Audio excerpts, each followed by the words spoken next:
মুর্শিদাবাদের কান্দি অরবিন্দ স্পোর্টিং ক্লাবের পুজো এবার ৪৪তম বর্ষে পদার্পণ করল। দক্ষিণেশ্বর মন্দিরের আদলে পুজো মণ্ডপ বাড়তি আকর্ষণ।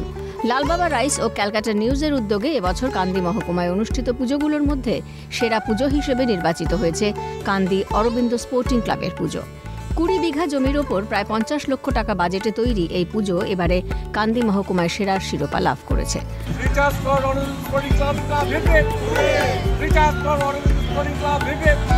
পুজো কমিটির সদস্যরা অত্যন্ত আনন্দিত এবং আপ্লুত এই সম্মান অর্জনের পর।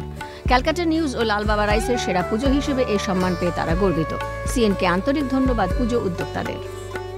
যে আমরা আজকে বাংলা চ্যানেল সিএন নিউজের পক্ষ থেকে আমাদেরকে নির্বাচিত করেছে, আমরা সিএনকে কৃতজ্ঞতা জানাই। এত আনন্দিত হয়েছি আমরা এবং আমাদের ক্লাবের সকলে, বিশেষ করে আমাদের প্রিয় বিধায়ক অপূর্ব সরকার সহ, যে আজকে এই পুজো কমিটির তরফ থেকে আমরা ভীষণ আনন্দিত। সিএনের পুরস্কার অবশ্যই এর আগেও আমরা পেয়েছিলাম, এবার লালকেল্লা করেছিলাম, দিল্লির লালকেল্লা, সেবার সিএন নিউজ আমাদের পুরস্কার দিয়েছিল। সিএনের সমস্ত টিমকে, কর্তৃপক্ষকে, বিশেষ করে ভাই ভিক্টরকে আমার আন্তরিক অভিনন্দন রইল, ক্লাবের পক্ষ থেকে, সেক্রেটারির পক্ষ থেকে, সকলের পক্ষ থেকে। এবং আগামী দিন আমরা সিএনের চ্যানেলের এই পুরস্কার আমাদের সমস্ত জায়গায় শেয়ার করব।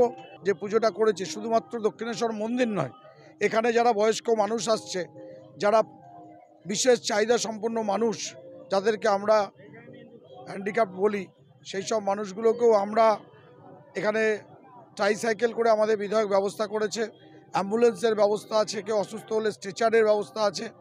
আমাদের এখানে পরিবেশটাকে আমরা এমনভাবে তৈরি করেছি যে এখানে মানুষ এসে ঠাকুর দেখার পর আমাদেরকে বলছে, দাদা এটা ভেঙেন না, এটা রেখে দিন, এই মন্দিরটা অন্তত 1 বছর রাখুন, আমরা মাঝে মাঝে আসবো, এইভাবে জানি এটা সাজানো থাকে।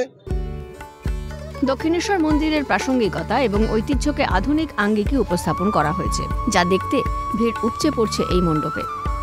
ক্যালকাটা নিউজ।